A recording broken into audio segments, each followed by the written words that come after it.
அல்ஹம்துலில்லாஹி ரப்பில் ஆலமீன் அஸ்ஸலாத்து வஸ்ஸலாமு அலா ரசூலில்லாஹி அம்மா பஅத்.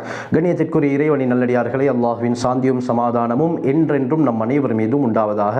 தொடர்ந்து ஹதரத் ரசூலுல்லாஹி ஸல்லல்லாஹு அலைஹி வஸல்லம் அவர்கள் பிறந்த மாதத்தை முன்னிட்டு ஷமாயிலு திர்மிதி என்ற பாடத்தை ஒவ்வொரு பகுதியாக பார்த்து கொண்டு வருகிறோம். அந்த அடிப்படையில் முதல் 2 தொடரில் ஹதீஸ் என்றால் என்ன, நபியவர்களுடைய வார்த்தைக்கு ஹதீஸ் என்ற வார்த்தையை அல்லாஹ் ஏன் தேர்ந்தெடுத்தான் என்ற விடயத்தை பார்த்தோம். இன்று 3வது தொடரில் ஷமாயிலு திர்மிதி என்ற பாடத்தை நாங்கள் தெளிவாக பார்க்க இருக்கிறோம். அருமையானவர்களே, ஷமாயிலு திர்மிதி என்பது இமாம் திர்மிதி ரஹ்மத்துல்லாஹி அலைஹி அவர்கள் ஹதரத் ஸல்லல்லாஹு அலைஹி வஸல்லம் அவர்களுடைய முழு விடயத்தையும் தெளிவாக தொகுத்து ஒவ்வொரு தலைப்புக்கு கீழால் அமைத்திருக்கிறார்கள். ஷமாயிலு திர்மிதியை எடுத்துக்கொண்டால் 56 தலைப்புகளில் 417 ஹதீஸ்களை இமாம் திர்மிதி ரஹ்மத்துல்லாஹி அலைஹி அவர்கள் கொண்டு வந்திருக்கிறார்கள். இந்த ஒவ்வொரு தலைப்பையும் நாங்கள் தெளிவாக பார்க்க வேண்டும். அப்பொழுதுதான் முஹம்மது ஸல்லல்லாஹு அலைஹி வஸல்லம் அவர்களுடைய ஒவ்வொரு விடயத்தையும் அல்லாஹ் எப்படி பாதுகாத்து வைத்திருக்கிறார் என்பதை நாங்கள் தெளிவாக புரிந்து கொள்ள முடியும். அந்த அடிப்படையில் முதலாவது பாடம் பாபு மா ஜாஅ ஃபீ ஹல்கி ரசூலில்லாஹி ஸல்லல்லாஹு அலைஹி வஸல்லம். ஹஜ்ரத் ரசூலுல்லாஹி ஸல்லல்லாஹு அலைஹி வஸல்லம் அவர்களுடைய அங்க அடையாளங்கள், உடல் அமைப்பு எப்படி இருந்தது என்ற தலைப்புல 15 ஆச்சரியமான ஹதீஸ்களை இமாம் திர்மிதி ரஹ்மத்துல்லாஹி அலைஹி அவர்கள் கொண்டு வருகிறார்கள். இந்த ஹதீஸ்களை நாங்கள் தெளிவாக பார்ப்போம். கூறப்போனால் இந்த 15 ஹதீஸ்களையும் தெளிவாக ஒரே பதிவில் பார்த்துவிட முடியாது. இன்ஷா அல்லாஹ் இந்த தலைப்பை நாங்கள் 2 தொடரில் நாங்கள் தெளிவாக பிரித்து பார்ப்போம். அந்த அடிப்படையில் அருமையானவர்களே, முதலாவது ஹதீஸை பார்ப்போம். وبالسند المتصل مني إلى الإمام الحافظ الحجة أبي عيسى محمد بن عيسى بن ثورة بن موسى الترمذي رحمه الله أنه قال حدثنا أبو رجاء قتيبة بن سعيد عن مالك بن أنس عن ربيعة بن أبي عبد الرحمن عن أنس بن مالك أنه سمع يقول كان رسول الله صلى الله عليه وسلم ليس بالطويل البائن ولا بالقصير ولا بالأبيض الأمهق ولا بالآدم ولا بالجعد القطط ولا بالسبط بعثه الله تعالى على رأس 40 سنة فأقام بمكة 10 سنين وبالمدينة 10 سنين فتوفاه الله تعالى على رأس 60 سنة وليس في رأسه ولحيته 20 شعرة بيضاء. அருமையானவர்களே, முதலாவது ஹதீஸ் அனஸ் இப்னு மாலிக் ரலியல்லாஹு அன்ஹு அறிவிக்கிறாங்க. ஹஜ்ரத் ரசூலுல்லாஹி ஸல்லல்லாஹு அலைஹி வஸல்லம் அவர்களுடைய அங்க அடையாளங்கள் எப்படி இருந்தது என்று அனஸ் ரலியல்லாஹு அன்ஹு அவர்கள் எப்படி கண்ணால் பார்த்தார்களோ அந்த விடயத்தை இந்த ஹதீஸிலே தெளிவுபடுத்துறாங்க. அந்த அடிப்படையில் அனஸ் ரலியல்லாஹு அன்ஹு சொல்றாங்க, கான ரசூலுல்லாஹி ஸல்லல்லாஹு அலைஹி வஸல்லம் லைஸ பித்தவீலில் பாஇனி வலா பில் கஸீர். ஹஜ்ரத் ஸல்லல்லாஹு அலைஹி வஸல்லம் அவர்கள் அதிக நெட்டையானவராகவும் குட்டையானவராகவும் இருக்கல்ல. வலா பில் அபியதில் அம்ஹக், அதிக வெண்மையுடையவர்களாகவும் நபி அவர்களுடைய நிறம் இருக்கவில்லை. இதே போல வலா பில் ஆதம், ஹஜ்ரத் ஸல்லல்லாஹு அலைஹி வஸல்லம் அவர்கள் பொது நிறத்துடையவர்களாகவும் இருக்கவில்லை. ஆதம் என்பதற்கு இன்னொரு கருத்து கோதுமை நிறத்துடையவர்களாகவும் ஹஜ்ரத் ஸல்லல்லாஹு அலைஹி வஸல்லம் அவர்கள் இருக்கல்ல. வலா பில் ஜஅதில் கத்தத்தி வலா பிஸ் சபத். அடுத்து ஹஜ்ரத் ஸல்லல்லாஹு அலைஹி வஸல்லம் அவர்களுடைய முடி எப்படி இருந்தது என்பதை தெளிவாக சொல்றாங்க. ஹஜ்ரத் ஸல்லல்லாஹு அலைஹி வஸல்லம் அவர்களுடைய முடி அதிகம் சுருண்டதாகவோ அதிகம் ஸ்ட்ரைட் முடியாக விடப்பட்ட முடியாகவோ இருக்கல்ல. பெண்களுடைய முடிகள் அப்படியே ஸ்ட்ரைட் பண்ணப்பட்டதாக அப்படியே விடப்பட்டதாக இருக்கும். இது போன்ற ஸ்ட்ரைட் முடியும் நபி அவர்களுடையது கிடையாது. இதே போல அதிக கேர்லி ஷேப்லையும் நபி அவர்களுடைய முடி இருக்கல்ல. பஅஸஹுல்லாஹு தஆலா அலா ரஅஸி 40 சனத்தன், 40 வயதில் அல்லாஹ் சுப்ஹானஹு வ தஆலா தூதராக நபி அவர்களை ஆக்கினான். 40 வயதில் தான் ஹஜ்ரத் ஸல்லல்லாஹு அலைஹி வஸல்லம் அவர்களுக்கு நபி பட்டம் கிடைத்தது. எனவே ஃபஅகாம பிமக்கத 10 சினீன் வபில் மதீனத்தி 10 சினீன். நபி பட்டம் கிடைத்ததற்கு பிறகு மக்காவிலும் மதீனாவிலும் 10 வருடங்கள் ஸல்லல்லாஹு அலைஹி வஸல்லம் தங்கினார்கள் என்று அனஸ் ரலியல்லாஹு அன்ஹு சொல்றாங்க. ஃபதவஃபாஹு அல்லாஹு தஆலா அலா ரஅஸி 60 சனத்தன், 60வது வயதுடைய அந்த பகுதிகளிலே அல்லாஹ் சுப்ஹானஹு வ தஆலா நபி அவர்களை மரணிக்க செய்தார். இந்த ஹதீஸை எடுத்து பார்த்தால் அருமையானவர்களே, அனஸ் ரலியல்லாஹு அன்ஹு சொல்றாங்க, மக்காவுல நபி பட்டம் கிடைச்சதுக்கு பிறகு ஸல்லல்லாஹு அலைஹி வஸல்லம் 10 வருஷம் இருந்தாங்க, மதீனாவுல 10 வருஷம் இருந்தாங்க. ஆனால் புகாரியுடைய ரிவாயத்தை பார்த்தால் நபி பட்டம் கிடைத்ததற்கு பிறகு ஹஜ்ரத் ஸல்லல்லாஹு அலைஹி வஸல்லம் மக்காவுல 13 வருடங்கள் இருந்தார்கள், மதீனாவில் தான் 10 வருடங்கள் இருந்தார்கள். நபி பட்டம் கிடைத்து 23 வருடங்கள் தொடர்ந்து ஹஜ்ரத் ஸல்லல்லாஹு அலைஹி வஸல்லம் அவர்களுக்கு குர்ஆன் இறங்கி கொண்டிருந்தது. எனவே 13 வருடங்கள் மக்காவில், 10 வருடங்கள் மதீனாவில். அப்ப அனஸ் ரலியல்லாஹு அவர்கள் எப்படி 10 வருடம் என்று சொல்கிறார்கள் என்றால், அவர்கள் இதற்கு உலமாக்கள் என்ன கருத்து தெரிவிக்கிறாங்கன்னா, அவர்கள் தெளிவான எண்ணிக்கையை சொல்லாமல், உதாரணமாக நாங்கள் சொல்லுவோமே 10 சொச்சம் வருடம், கிட்டத்தட்ட ஒரு 10 வருடம் இருந்திருப்பார்கள் என்று அந்த சொச்சம் என்பதை நினைவில் வைத்துத்தான் இவ்வாறு 10 என்று சொல்லியிருக்கிறார்களே தவிர அசில் கணக்கை, சரியான எண்ணிக்கையை ஹஜ்ரத் அனஸ் ரலியல்லாஹு அன்ஹு சொல்லல. அதற்கு ஆதாரமாக இந்த ஹதீஸுடைய பிற்பகுதியிலிருந்தே எடுக்கிறார்கள். அது என்னன்னு சொன்னால், அலா ரஸி சித்தீன சனத்தன், ஹஜ்ரத் ஸல்லல்லாஹு அலைஹி வஸல்லம் 60வது வயதில் மரணித்தார்கள் என்று அனஸ் ரலியல்லாஹு அன்ஹு சொல்றாங்க. ஆனால் சரியாக நபி அவர்கள் மரணித்தது 63வது வயதில். எனவே இவர்கள் மேலோட்டமாக இவ்வாறு சொல்லியிருக்கிறார்களே தவிர சரியான எண்ணிக்கையை இந்த ஹதீஸின் மூலமாக சொல்லல. ஹைர், இரண்டாவது ஹதீஸ் அனஸ் ரலியல்லாஹு அன்ஹு அவர்களுடைய ரிவாயத்தான் வருது. கான ரசூலுல்லாஹி ஸல்லல்லாஹு அலைஹி வஸல்லம் ரபஅத்தன், ஹஜ்ரத் ஸல்லல்லாஹு அலைஹி வஸல்லம் அவர்கள் நடுத்தர உயரமுடையவர்களாக இருந்தார்கள். வலைஸ பித்தவீலி வலா பில் கஸீர், நெட்டையானவராகவும் இருக்கல்ல, கட்டையானவராகவும் ஸல்லல்லாஹு அலைஹி வஸல்லம் இருக்கல்ல, இரண்டிற்கும் மத்தியில் நடுத்தர உயரமுள்ளவர்களாக இருந்தார்கள். ஹஸனல் ஜிஸ்ம், அழகான உடலமைப்பை கொண்டவர்கள் தான் ஹஜ்ரத் ஸல்லல்லாஹு அலைஹி வஸல்லம். வகான ஷஅருஹு லைஸ பிஜஅதின் வலா சப்தின், தொடர்ந்து சொல்றாங்க ஸல்லல்லாஹு அலைஹி வஸல்லம் அவர்களுடைய முடி சுருண்டதாகவும் இருக்கல்ல, அதே போல கீழே விட்டதாகவும் ஸ்ட்ரைட் முடியாகவும் இருக்கல்ல. அஸ்மர் அல்லோன், இதே போல ஹஜ்ரத் ஸல்லல்லாஹு அலைஹி வஸல்லம் அவர்கள் அழகிய நிறம் கொண்டவர்களாக இருந்தார்கள். அஸ்மருல் லோனுக்கு பின்னால அஸ்ஹருல் லோன் என்ற ஒரு விளக்கமும் வரும். அதாவது பொன்னிறம் தான் ஹஜ்ரத் ஸல்லல்லாஹு அலைஹி வஸல்லம் அவர்களுடைய நிறம்.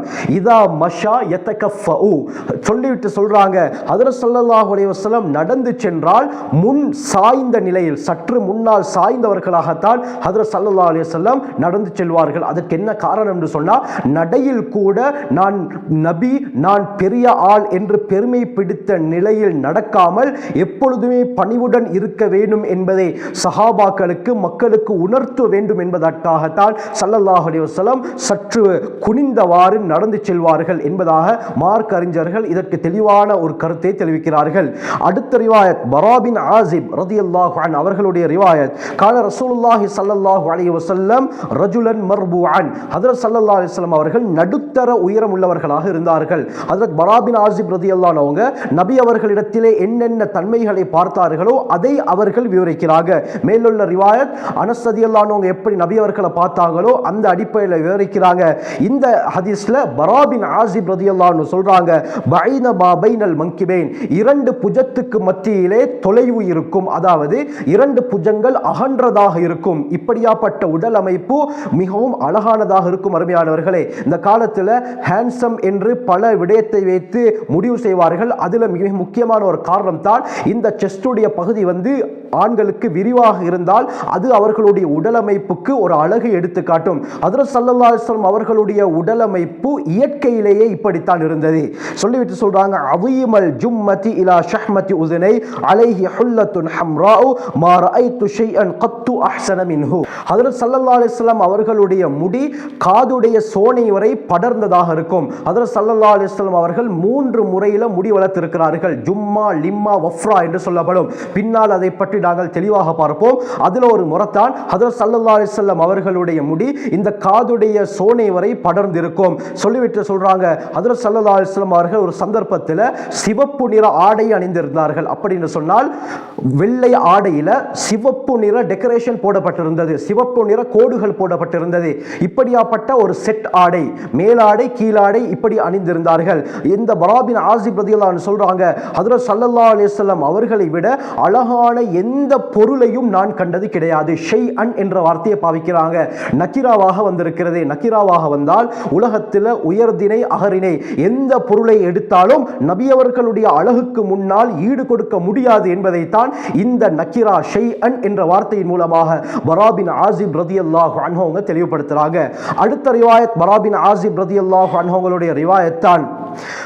ஸல்லல்லாஹு அலைஹி வஸல்லம் அவர்களை பார்த்து சொல்றாங்க, மா ரஐது மின் ذي لمة في حلة حمراء احسن من رسول الله صلى الله عليه وسلم له شعر يضرب منكبيه بعيد ما بين المنكبين لم يكن بالقصير ولا بالطويل. சொல்றாங்க, சிவப்பு நிற ஆடை அணிந்து தோள் புஜங்களை தொடும் அளவுக்கு ஸல்லல்லாஹு அலைஹி வஸல்லம் அவர்கள் முடி வளர்த்திருந்தார்கள். சிவப்பு நிற ஆடை அணிந்திருந்தார்கள். அந்த சந்தர்ப்பத்தில் நபி அவர்களுடைய முடி தோள் புஜத்தை படும் அளவுக்கு அடர்த்தியாக வளர்ந்திருந்தது. இந்த விடயத்தை பரா பின் ஆசிப் ரலியல்லாஹு அன்ஹு எப்படி விவரிக்கிறாங்கன்னு சொன்னால், சிவப்பு நிற ஆடை அணிந்து தோள் புஜத்தை முடி படும் அளவுக்கு இருக்கக்கூடிய மனிதர்களில் ஹஜ்ரத் ஸல்லல்லாஹு அலைஹி வஸல்லம் அவர்கள் மிக அழகாக எனக்கு விளங்கியது போல யாருமே விளங்கவில்லை என்று பரா பின் ஆசிப் ரலியல்லாஹு அன்ஹு சொல்றாங்க. அந்த அளவுக்கு ஹஜ்ரத் ஸல்லல்லாஹு அலைஹி வஸல்லம் அவர்கள் அழகுள்ளவர்களாக இருந்தார்கள். ஹஜ்ரத் ஸல்லல்லாஹு அலைஹி வஸல்லம் அவர்களுடைய அந்த தலைமுடி தோளிலே பட்டு கொண்டிருக்கும். இரண்டு தோள் புஜங்களும் இடைப்பட்ட தொலைவு இருக்கும். அதாவது அவர்களுடைய தோள் புஜங்கள் விரிவடைந்ததாக இருக்கும்.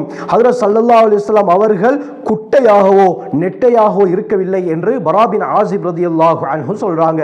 ஆகவே அருமையானவர்களே, ஹஜ்ரத் ஸல்லல்லாஹு அலைஹி வஸல்லம் சில சந்தர்ப்பங்களில் காதுடைய சோனை வரை முடி வளர்த்திருக்கிறாங்க. அதுக்கு கீழேயும் சில சந்தர்ப்பங்களை வளர்த்திருக்கிறாங்க. கடைசியாக இந்த தோல் புஜத்தில் முடி படும் அளவுக்கு ஸல்லல்லாஹு அலைஹி வஸல்லம் முடி வளர்த்திருக்கிறாங்க. இப்படி மூன்று முறையில் ஹஜ்ரத் ஸல்லல்லாஹு அலைஹி வஸல்லம் அவர்கள் முடி வளர்த்திருக்கிறாங்க. இதற்கு காரணம் எழுதப்படுது என்னன்னு சொன்னால், ஹஜ்ரத் ஸல்லல்லாஹு அலைஹி வஸல்லம் அவர்கள் முடிய அப்படியே கணக்கிடாமல் விட்டுவிட்டால் அது தோளுடைய புஜங்கள் வரை பட்டு கொண்டிருக்கும். ஹஜ்ரத் ஸல்லல்லாஹு அலைஹி வஸல்லம் அவர்கள் சில சந்தர்ப்பங்களில் முடியை வெட்டுவார்கள். அது சோனைக்கு கீழாக இருக்கும். சில சந்தர்ப்பங்களில் ஹஜ்ரத் ஸல்லல்லாஹு அலைஹி வஸல்லம் முடியை மெயின்டைன் பண்ணுவாங்க. அது இந்த சோனை வரைக்கும் இருக்கும் என்பதாக மார்க்க அறிஞர்கள் கூறுறாங்க. எனவே ஜும்மா, லிம்மா, வஃப்ரா என்று மூன்று முறையில் ஹஜ்ரத் ஸல்லல்லாஹு அலைஹி வஸல்லம் அவர்கள் முடி வளர்த்திருக்கிறார்கள். அடுத்த ரிவாயத் அலி பின் அபி தாலிப் ரலியல்லாஹு அன்ஹு அவங்க தன்னுடைய கண்ணால நபி அவர்களை எப்படி பார்த்திருக்கிறாங்களோ அந்த அமைப்பில் இவர்கள் விவரிக்கிறாங்க. லம் யகுனி நபியு ஸல்லல்லாஹு அலைஹி வஸல்லம் பித்தவீலி வலா பில் கஸீர். முன்னால அதே போலத்தான் நபி அவர்கள் கட்டையாகவும் இருக்கல்ல, நெட்டையாகவும் இருக்கல்ல. ஷஸ்னுல் கஃபைனி வல் கதமைன். முக்கியமான இன்னொரு விடயத்தை சொல்றாங்க. ஹஜ்ரத் ஸல்லல்லாஹு அலைஹி வஸல்லம் அவர்களுடைய இந்த மணிக்கட்டு, இந்த உள்ளங்கையும் இதே போல கால் பாதமும் அதிக சதை பிடிப்புள்ளதாக இருக்கும், அதாவது உறுதியுள்ளதாக இருக்கும் என்ற வார்த்தையை பாவிக்கிறாங்க. எப்பயுமே ஹஜ்ரத் ஸல்லல்லாஹு அலைஹி வஸல்லம் அவர்களுடைய இந்த உள்ளங்கை, இந்த பகுதிகளும் கால் பாதமும் சதை பிடிப்புள்ளதாக இருக்கும். யாராவது நபி அவர்களுடைய கையை பிடித்து பேசும் பொழுது அவர் ஒரு சாஃப்ட்னஸ், ஒரு மிருது தன்மையை உணர்வார். இப்படி அல்லாஹ் ஒரு இயற்கை அழகை ஸல்லல்லாஹு அலைஹி வஸல்லம் அவர்களுக்கு கொடுத்திருந்தான். தஹ்முர் ரஸ், இதே போல நபி அவர்களுடைய தலை பெரிதாக இருக்கும். தஹ்முல் கராதீஸ், ஸல்லல்லாஹு அலைஹி வஸல்லம் அவர்களுடைய அந்த மூட்டுகளும் பெரிதாக உறுதியானதாக இருக்கும் என்று சொல்றாங்க.